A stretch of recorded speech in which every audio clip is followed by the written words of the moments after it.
Hello everyone, Ghazala Nehal here, presenting Pedagogical Challenges before English Teachers of Bengali Medium Schools, a phenomenological study. My research question is in alignment with the topic itself. My objectives were teachers' socio-pedagogical challenges, their psychological challenges, those posed by school authorities and those due to West Bengal school boards. For data collection, I had a semi-structured interview schedule. I had interviewed 20 Bengali and 10 English medium English language teachers. Qualitative content analysis was done, and the subsequent research answers have been presented here. In my answers, I have quoted participants' teachers' own words in order to ensure objectivity and authenticity. For my first research objective and socio-pedagogical challenges, researcher found that there is a declining value for education. Now, students were seen to attend classes only when some, let's say, tasty midday meals were being distributed or Kanyashri or other scholarship amounts were being given. Now, this was impacting not just English language learning but education as a whole. Second, unstable economic conditions saw students engaged in child labor, which had snatched their playful childhood, and this was mostly because of being first generation learners. Now, this again was not impacting just English language learning but education as a whole. Illiterate parents, my third point, was impacting directly English language learning, because language learning cannot be confined to just one classroom or just within school campus. Some amount of its usage need to be ensured back at home as well. But as one of the participant teachers shared, support of the guardian is not there.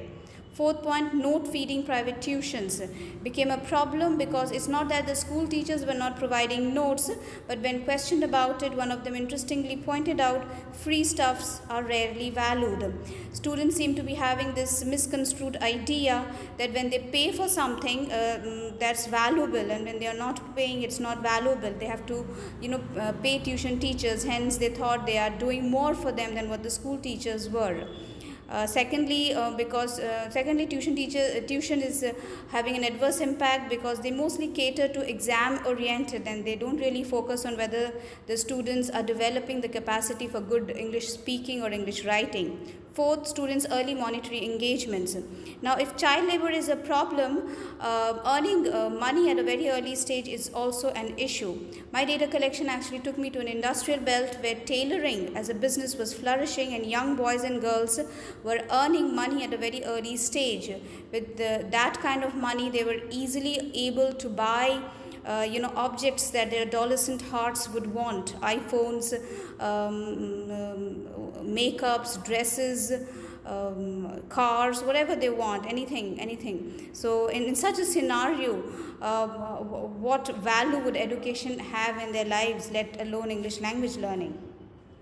Next, psychological challenges. This was first because of absent parents. Yes, we are talking about first generation learners, but this doesn't mean that the mothers are sitting back at home cooking and cleaning. Both the parents are out at work, and because of which, as one of the teachers rightly says, with both the parents out for work, their home hardly has the environment to study. Because even if illiterate, if parents are there at home, at least discipline will be ensured. Student will be eating good food on time, studying on time, playing on time, sleeping on time, doing their homework at least, which they were not doing because they were left alone. The consequent student passivity in classrooms was adversely affecting teachers, because day in day out they were witnessing no performance in class, no homework done, and this was somehow demotivating them. Second, foreign language anxiety. This is exclusive for English language, not just because English is a foreign language, but because of its poor exposure, mostly among the rurals and the urbans. Third, adolescent period. Now, this is an issue not just for Bengali but for all medium of instruction. The challenges that I have highlighted so far were exclusive of Bengali medium government-aided first generation learners. They were not so much of a problem for the English medium students. Absent parents, yes, their parents are also absent, but at least they were aware. They were attending parent-teacher meeting. Role models were there. English medium students get to see what their moms and dads have done with their lives, given given their academic achievement. This luxury the first generation learners of Bengali medium schools did not have. But adolescent period is an issue for all school going students, because if I rightly remember, they are in the identity crisis stage of Erikson's psychosocial development. And in this stage, they are very vulnerable from within. As one of the teacher rightly says, they develop the potential to feel insult. And over that, there is this immense pressure to practice, to speak in English. And if I am to rightly judge as a researcher, there are studies that show that English comes with a certain amount of prestige. If it is being eloquently spoken, it brings social recognition. The other way around is also true. If it is being mispronounced, or if there are grammatical errors, it will also fetch ridicule. It's too much for a student to take that kind of pressure given their adolescent period.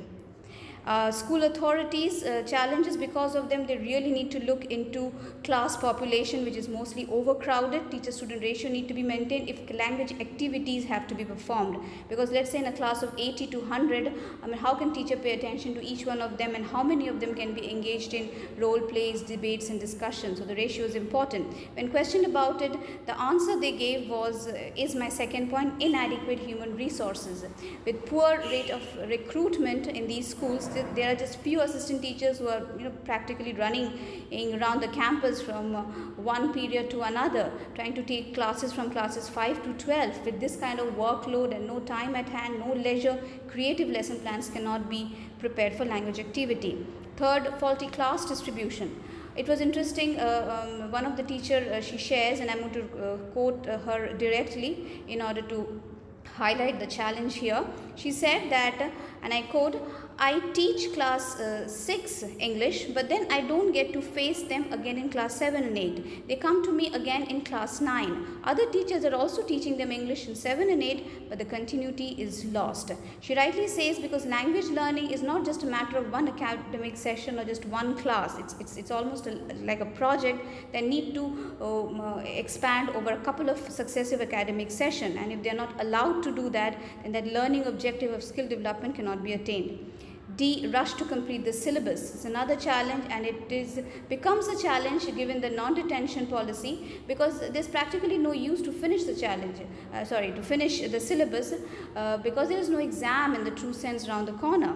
But still the pressure is there, and as one says, the pressure to complete the syllabus comes from higher authorities, and higher authorities gets this pressure from the parents, because these parents of Bengali medium schools, they are under the impression that if the syllabus is not finished, that means the teachers are practically not doing anything in class.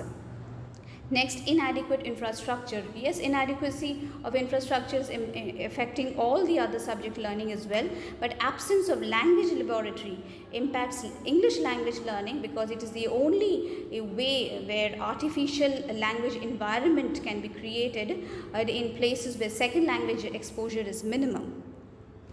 The fourth challenge, the last, West Bengal School Board, they really need to look into the functioning of primary schools, because they're practically non-functional. I had actually interviewed upper primary teachers, and they were unanimous about the fact that when students from primary comes to upper primary, they practically have no knowledge of English words, of how the vowels and the consonants are joining to form words and words into sentences.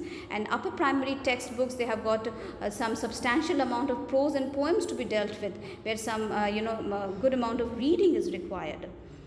Next, syllabus is simply too huge. Yes, this is also another that the board need to look into. If the syllabus is massive, over that there is a pressure to finish the syllabus, no language activity outside the syllabus can be conducted. Third point, and I am quoting a participant, class 5 text is above standard. The text content quality really need to be catered as per students' age and interest. And one of them says, they highlight that how can the concept of social reform and cultural heritage to a class 5 student be explained. Fourth, no pass or fail criteria. We have seen the devastating impact that non-detention policy had on students, because let's face it, exam, yes, there is a pressure, but then again it creates this sense of emergency that forces, prods the student to settle with the books. Even the poorest of poor students will sit with the book if they know that the next day is an exam and they will be scored on it. An absence of it has caused mass migration of good quality students to private English medium schools. Finally, in a nutshell, as a researcher, I have discovered that English and Bengali medium teachers, they both are following the same methodology as far as teaching of grammar, prose, poems, plays are concerned. Yet the outcome is different, because English language teachers, they get to practice language activities which the Bengali medium teachers don't, primarily because of the pedagogical challenges. Hence, the difference here is in the environment and not always in pedagogical skills and knowledge. English medium schools are doing better. The credit here goes mostly to their favorable learning environment and not always to teachers who, unlike their Bengali medium counterparts, did not face pedagogical challenges. Thank you.